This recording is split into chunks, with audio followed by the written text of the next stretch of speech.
Nah, video kali ini kami akan mempraktekkan tentang visceral manipulation technique exercise atau biasa kita sebut VMT. Nah, VMT ini merupakan salah satu bentuk exercise yang dilakukan oleh fisioterapi untuk mengobati masalah-masalah yang terjadi pada visceral. Nah, adapun gangguan-gangguan visceral yang dimaksud di sini adalah komponen masalah yang terjadi pada rongga dada dan juga pada rongga abdomen. Komponen yang bermasalah pada rongga dada dan rongga perut diantaranya ada paru-paru, ada jantung, kemudian ada lambung dan pankreas, kemudian ada lien, kemudian ada hepar, kemudian ada usus halus, kemudian ada usus besar descending, kemudian usus besar descending, kemudian usus besar transversus, kemudian menuju ke rektum, kemudian ada ginjal kanan dan ada ginjal kiri, kemudian ada sigmoid, laser, kemudian ada laser omentum, kemudian ada cecum, kemudian ada laser omentum, dan terakhir bagian tengah itu adalah greater omentum. Di sini kita perlu ketahui bahwa yang namanya VLT atau visual listening technique merupakan salah satu bentuk pemeriksaan dengan menggunakan palpasi atau biasa dinamakan dengan abdominal watch. Di tengah ini disebut juga greater omentum, yang dimana greater omentum ini semacam fascia ligamen yang sangat besar di mana alat visceral melekat pada greater. Nah, selanjutnya lalu di sebelah kanan dan kiri kan tadi ada laser omentum, yang dimana kita tarik garis dari sias menuju ke umbilikus. Jadi kita tarik garis dari sias ke umbilikus.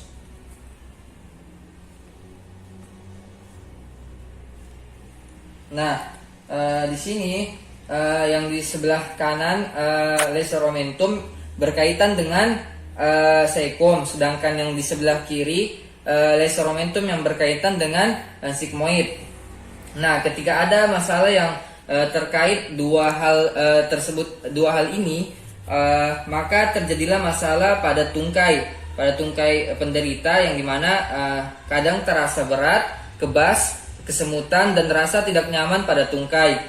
Nah, kemudian kita mencari GBL atau gallbladder, di mana dia itu posisinya kira-kira 2-3 jari dari umbilikus ke sebelah umbilikus sebelah kanan, kemudian di bagian atas kita tarik ke bagian atas. Posisinya di sini.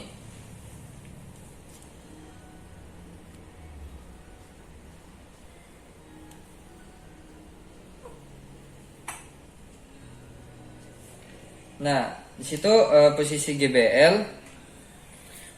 Kemudian dan sebagian yang tersembunyi di bawah, kemudian sebagian tersembunyi adalah di bawahnya adalah di bawah sini adalah hepar. Nah,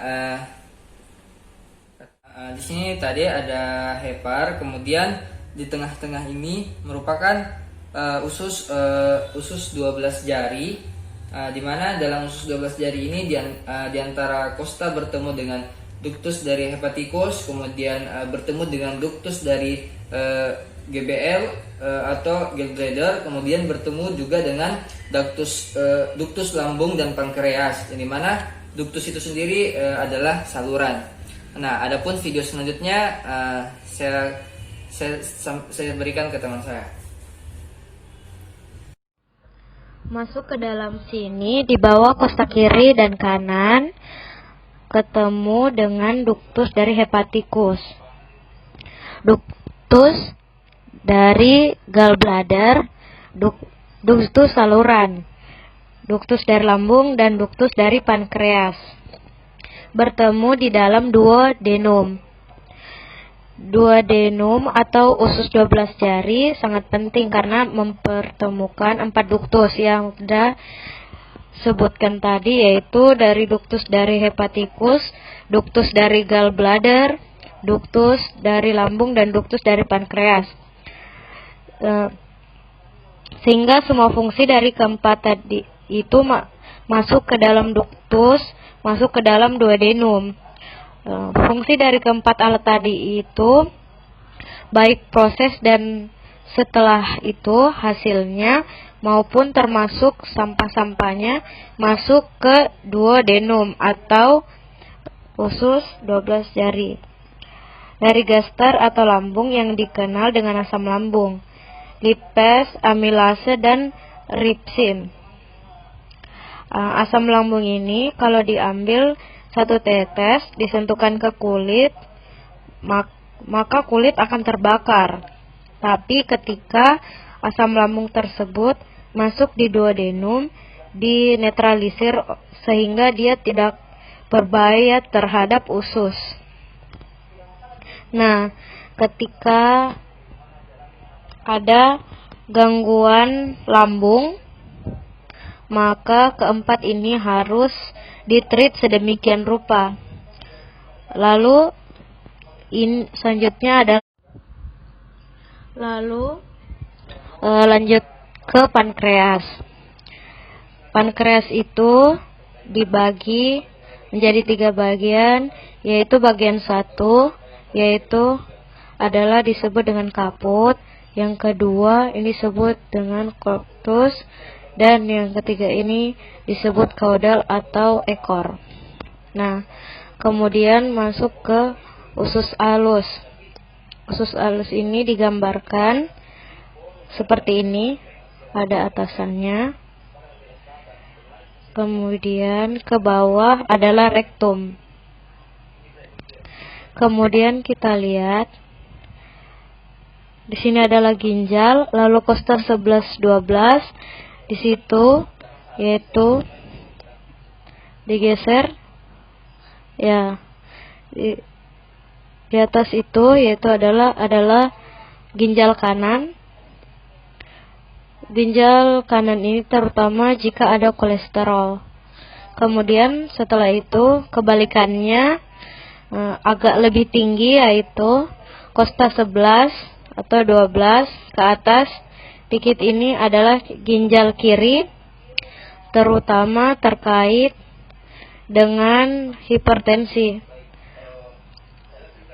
Nah, kemudian 3 jari di bawah umbilikus akan ketemu tuba fallopi, dan di sininya adalah ovarium.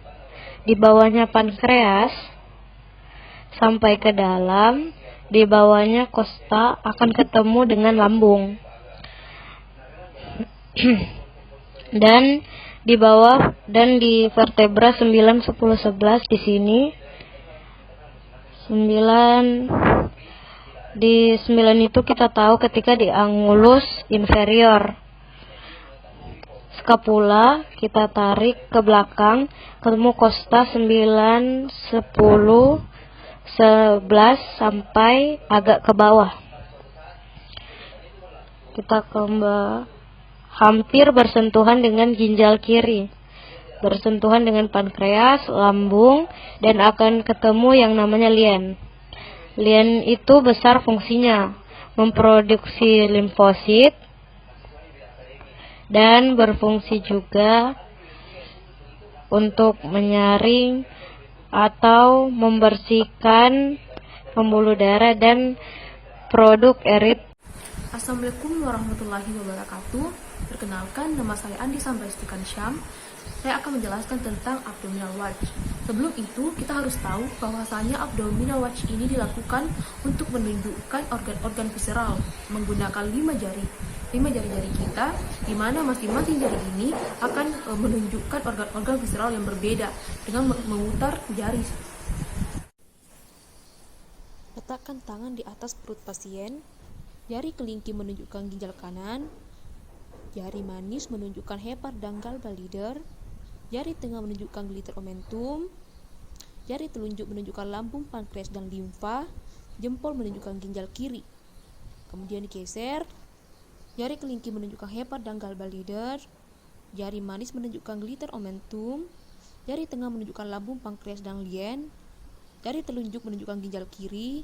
Jempol menunjukkan liver omentum dan sphenoid. Kemudian digeser. Kelingking menunjukkan glitter omentum. Jari manis menunjukkan lambung, pankreas, dan lien. Jari tengah menunjukkan ginjal kiri. Jari telunjuk menunjukkan gastro, omentum, dan sigmoid. Jempol menunjukkan uterus dan gledor. Kemudian digeser. Kemudian jari kelingking menunjukkan lambung, pankreas, dan lien. Jari manis menunjukkan ginjal kiri. Kemudian jari tengah menunjukkan liver, omentum, dan sigmoid.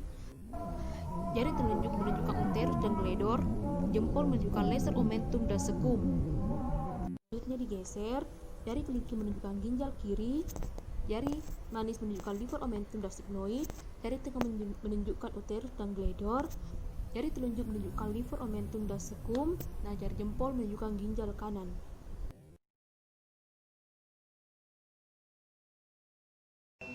Baik, pada ginjal tekniknya yaitu pada sebelah kanan cari kosta 11 dan 12,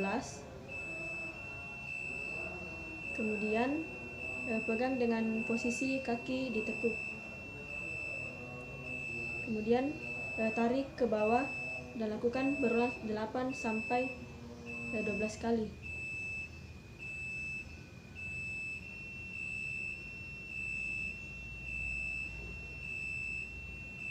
Kemudian di bagian usus halus terbagi menjadi 3, yaitu bagian atas, tengah, dan bawah.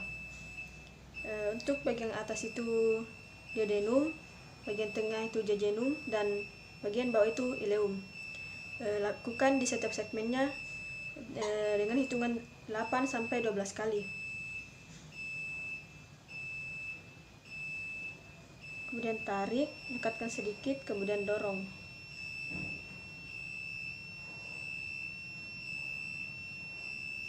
Kemudian bagian tengah dan bawah.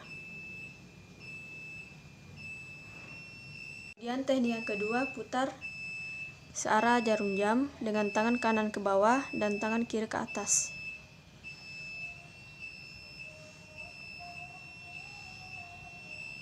Hitungan 8 sampai 12 kali. Baik, selanjutnya pada hepar berada dalam daripada kosta yang bagian atas sampai kosta 10. Kemudian tarik dan dorong.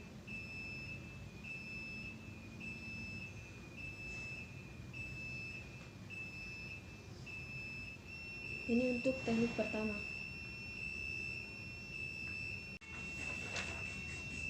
Kemudian pada teknik kedua, pasien berbaring miring, lalu pegang batas kosta, kemudian pegang atasnya. Kemudian dorong ke bawah ke anteroclaudal, lakukan 8 sampai 12 kali.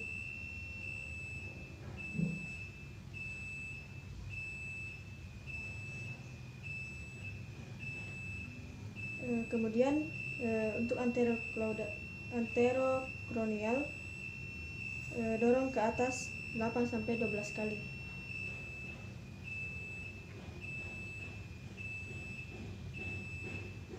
Kemudian untuk PAMS, minta pasien untuk tarik nafas, kemudian hembuskan dan tekan secara perlahan.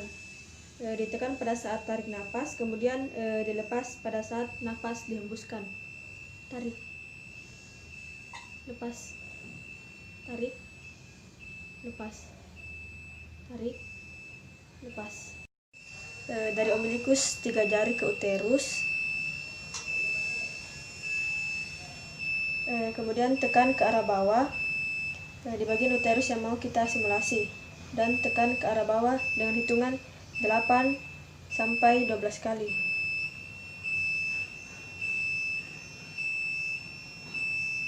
Kemudian tarik ke bagian samping, tarik lagi 8 sampai 12 kali.